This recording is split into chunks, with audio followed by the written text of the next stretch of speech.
බලන් ඉඳලා මගේ ඇස්වලින් සම්බුලුත් දෙනවා. මට නම් මගේ ඇස් දෙක දිහා ඕන තරම් බලන් ඉන්න. කොච්චර වැළුවත් මෙච්චර තමයි හරිද? මොකද මගේ ඇස්සට තොරන් පේන්නේ නැහැ. ඔවිනේ හොල්ලන්ඩිවා තොරන් නෙමෙයි. මට වාගේ ඇස් දෙකෙන් අපේ අනාගතේ පේනවා. ඉන්නකෝ.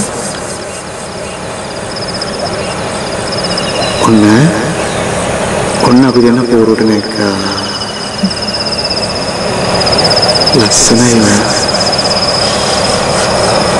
අන්න අපි දෙනාගේ ගියේ. ලස්සන තට්ටු දෙකේ ගියා. වටේම ගඟ. ඉන්නකෝ. අන්න අපේ පැටවු තාත්තේ කියන්නේ බෝගෙන එනවා. කියලා තියෙන දුර.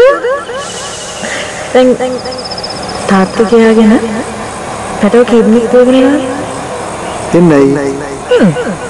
ලස්සන කිලිපැටික්කි කොළුපැටික්කයි. දෙන්නෙක් මයි. මට පැටව ගොඩාක් ඕනේ. ෂෝට්නේ. එන අපි හදමු 30 35 මොන? මොදිද? 60 70 පිස්සු ගන්න. එන 100ක් හදමු. හතර පහ තමයි. චූටි පැටව ගොඩ දෙනෙක් අපි ආවට ඉඳි. ෂෝක් එකකට තියෙන ආදෙත්. පොඩි කාර්මෙන් ෂෝක් එකේ ඉඳි ලකුණාම තමයි මලවගේ. දෙන්නෙක් හදමු. එහෙනම් මුලින්ම පුතේ දුවෙක්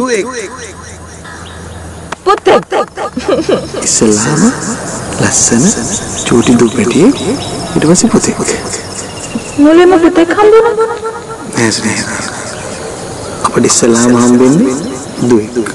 වගෝ දෙන්න කිය ඒකත් වගේ ඇස් දෙකක් තියෙනවා. අර බලන්න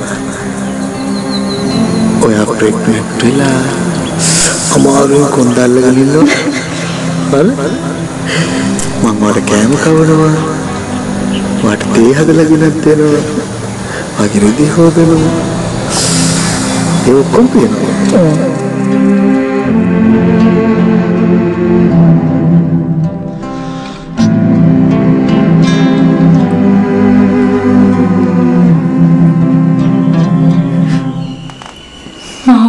කරන විදිය